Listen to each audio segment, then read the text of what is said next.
विधानसभा उपचुनाव में सहाड़ा से बीजेपी के बागी लादूराम पिथलिया के नामांकन वापसी के बाद सियासत गर्मा गई है। कांग्रेस का आरोप है कि बीजेपी लोकतंत्र का गला घोट रही है। लादूराम पिथलिया का जिस तरह से नामांकन वापस हुआ, ये लोकतंत्र के लिए ठीक नहीं है। परिवहन मंत्री प्रताप सिंह खाचरियावास ने कहा कि मुख्यमंत्री को पिथलिया की ओर से पत्र लिखा गया। जिस तरह के ऑडियो और वीडियो सामने आए, इसके बाद चुनाव आयोग को संज्ञान लेना चाहिए। आचार संहिता के बावजूद राज्य सरकार के पास जो शक्तियां हैं, उन पर सरकार कार्य करेगी, लेकिन जिस तरह से एक उम्मीदवार को डरा धमकाकर नामांकन वापस करवाया गया, इस पर चुनाव आयोग को संज्ञान लेना चाहिए। प्रताप सिंह खाचरियावास ने अपने आवास पर मीडिया से मुखातिब होते हुए कहा कि जिस तरह से बीजेपी हथकंडे अपना रही है, इससे स्पष्ट है कि तीनों उपचुनाव बीजेपी हार रही है। उन्होंने कहा कि पिथलिया और उनके परिवार को धमकाया गया, उनके व्यावसायिक प्रतिष्ठान कर्नाटक के बंद करवा दिए गए। केंद्र में सरकार कांग्रेस की भी रही, लेकिन कभी ऐसे एजेंसियों का दुरुपयोग नहीं किया गया।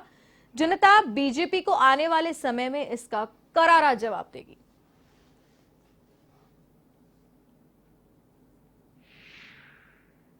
के साथ मुझे मेरे परिवार को बचाना है, मुझे खुद को बचाना है। मतलब उसको चुनाव से ज्यादा परिवार की चिंता होगी। और कोई भी व्यक्ति जब चुनाव में खड़ा होगा और उसके परिवार के ऊपर आप जुल्म करोगे, अन्याय करोगे, उसके बिजनेस सेंटर बंद कर दोगे, उसके बच्चे ये कहेंगे आप नाम वापस ले लो, पापा हमें तो ये ऐसी राजनीति नहीं करनी जिसमें हमारे पूरे परिवार के ऊपर हमला हो जाए, तो इससे ज्यादा पाप कुछ हो सकता है। खुलकर सामने आ गया कि केंद्र की बीजेपी की सरकार कर्नाटक में, बेंगलोर में जो उनके प्रतिष्ठान है, बिजनेस सेंटर है, उनके ऊपर वो अभी तक बंद पड़े हैं।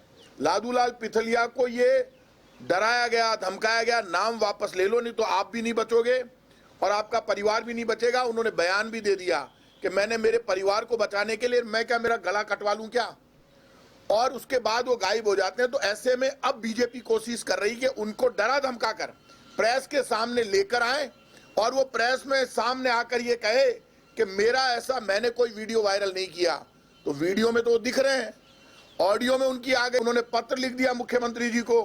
अब जो भी सारा मामला सामने आया उसमें अब बीजेपी इस काम में लगी हुई है पिछले 3-4 दिन से कि कैसे भी लादूलाल पिथलिया पे पूरा दबाव बनाकर प्रेस के सामने लाकर ये कहलवाया जाए कि ये सारा मामला जो हुआ है मैंने दबाव में नहीं किया, मैंने मेरे मन से किया है।